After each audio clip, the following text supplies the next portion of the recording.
Bien, en el video de ayer nos quedamos con esta, que es la ley de Charles, que B va a ser igual a K por T. B va a ser igual a una constante por T. Eso nos indica que es directamente proporcional.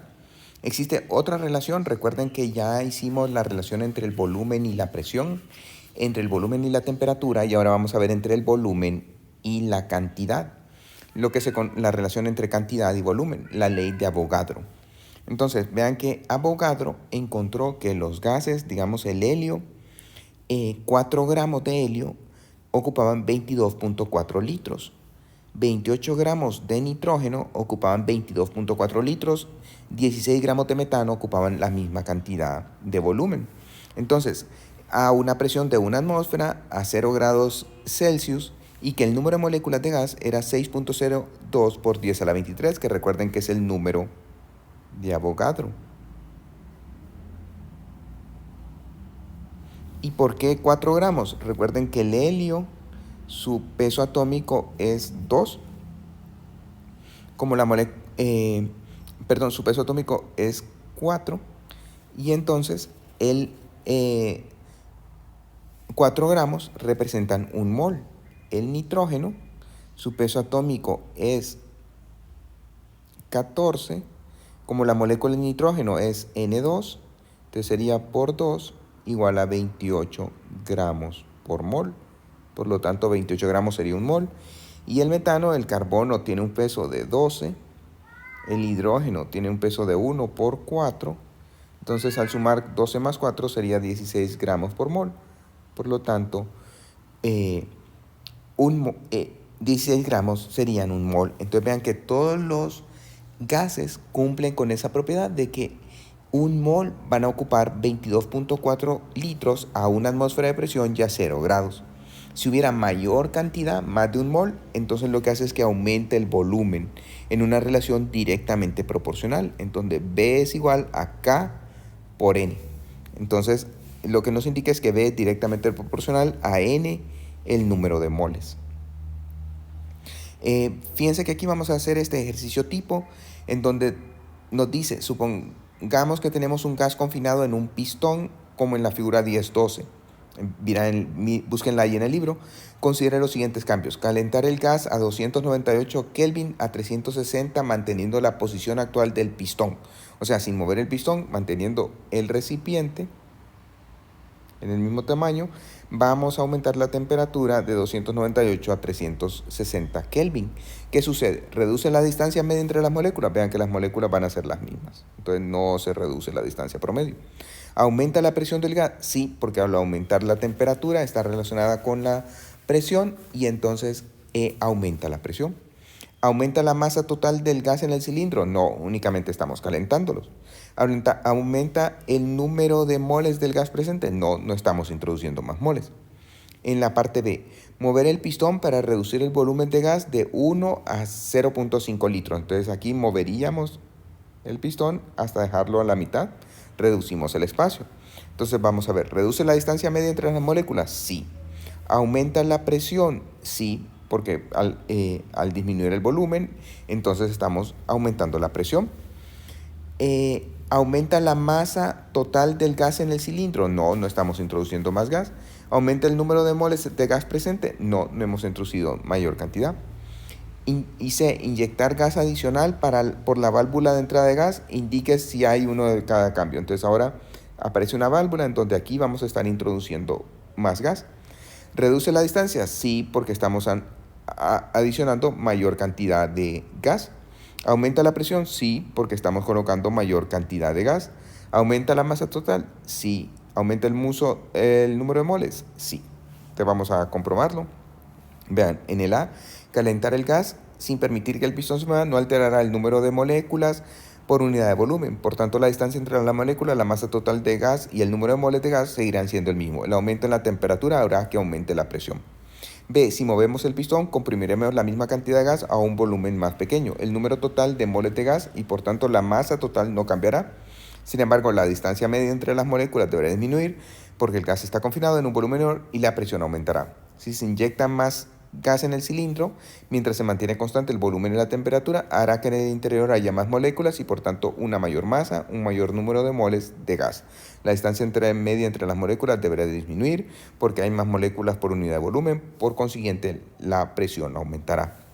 Les pido ahora que realicen este ejercicio tipo.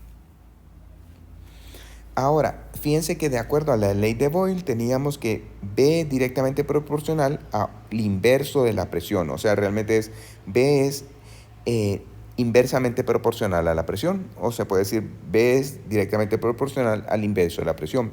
En este caso, recuerden que estamos manteniendo la cantidad de moles y la temperatura constantes. En Charles relaciona volumen con la temperatura, entonces manteniendo la cantidad de moles y la presión, tenemos que B es directamente proporcional a la temperatura.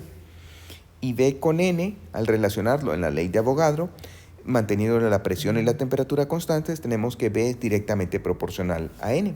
Entonces podemos escribir que B va a ser directamente proporcional a N y a T y al inverso de la presión. Aquí hemos expresado en una sola expresión. Esta es la ley de Boyle, la ley de Charles y de Avogadro.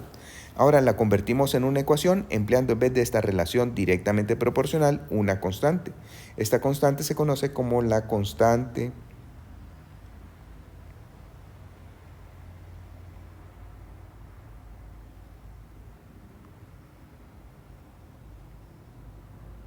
universal de los gases. Y entonces tendríamos que B va a ser igual a R NT sobre P. Despejando, vean que vamos a dejar todos de forma de que nos quede en esto, entonces pasamos la presión multiplicando el volumen, PV es igual a nRT. De aquí podemos calcular el volumen que ocupa un mol de cualquier gas ideal. Vean que los gases ideales se considera que tienen, o sea, sería el gas en que no existen interacciones entre sus moléculas. Ya vamos a ver que existen ciertas desviaciones al comportamiento ideal. Entonces, despejando para el volumen, B va a ser igual a nRT sobre P. Entonces sería N, un mol. R es la constante universal de los gases, 0.0826 litros atmósfera sobre mol Kelvin. Este es uno de los valores de la constante. Ya vamos a ver que tiene diferentes valores según las unidades en que esté expresada. T, la temperatura en Kelvin, 273 Kelvin. Que vean que eso sería 0 grados Celsius, 233.15 Kelvin. Y sobre una atmósfera. Y entonces vean que aquí los Kelvin se cancelan con los Kelvin, los mol se cancelan con los mol, las atmósferas se cancelan con las atmósferas y nos queda el resultado en litros. Al resolverlo, 22.41 litros. Entonces, un mol de un gas ideal a 0 grados Celsius y a una atmósfera van a ocupar 22.41 litros. Aquí tenemos los valores de R, los valores numéricos de la constante de los gases en diversas unidades. Si la unidad está en litros atmósfera sobre mol Kelvin, el valor es 0.0826. Si está en Joule sobre mol Kelvin, que son las unidades del sistema internacional, estas dos son las unidades del sistema internacional, es 8.314. Cuando lo hacemos en calorías sobre mol Kelvin, 1.9800. En metros pascal sobre mol Kelvin, 8.314. Vean que es el mismo valor que cuando empleamos Joule sobre mol Kelvin. Y cuando tenemos litros torr sobre mol Kelvin, 62.36. Es importante que ustedes tengan todos estos valores de R, ya que los pueden utilizar. De hecho, los pueden llevar al examen sin ningún problema. Ahora, lo que les decía, un mol de un gas ideal ocupa 22.41 litros. Un gas real, ya gases reales, por ejemplo el cloro, ocupa 22.06. O sea que las moléculas están de alguna forma más cercanas que en un gas ideal. El dióxido de carbono, 22.31 litros. Vean que para el amoníaco prácticamente tiene un comportamiento ideal, 22.40. El nitrógeno, 22.40. El helio tiene un comportamiento ideal, 22.41. Y el hidrógeno un poquito mayor, 22.42. Entonces, los gases reales tienen ciertas desviaciones. Vean que aquí el que más se desvió del comportamiento ideal fue el cloro. En el ejercicio tipo 4 nos piden que el carbonato de calcio sea CO3 sólido, se descompone al calentar para dar dióxido de carbono y óxido de carbono y dióxido óxido de calcio y dióxido de carbono. Se descompone una muestra de carbonato de calcio y el dióxido de carbono se capta en un matraz de 250 mililitros. Vean que solo vamos a captar el dióxido de carbono, el CO2. Una vez que la descomposición ha llegado a su fin, el gas tiene una presión de 1.3 atmósferas y una temperatura de 31 grados Celsius. ¿Cuántos moles de CO2 se generan? Entonces vean, 250 mililitros es el volumen. La presión 1.3 atmósferas y los grados 31 grados Celsius. Los moles nos piden los moles. Entonces recordamos la ecuación del gas ideal, PV es igual a nRT. Ya que nos piden los números de moles, despejamos para N. N va a ser igual a PV sobre RT. La presión es igual a 1.3 atmósferas. El volumen, vean que 250 mililitros, pero 250 mililitros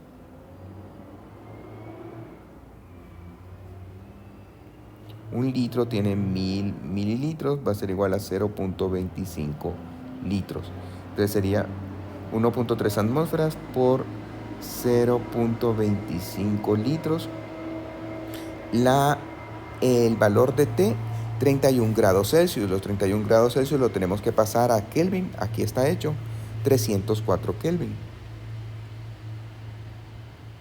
Y el valor de R, ya que tenemos litros, atmósferas, Kelvin, entonces vamos a emplear el valor de que tiene estas unidades, que es de 0.0821 litros atmósferas sobre mol Kelvin.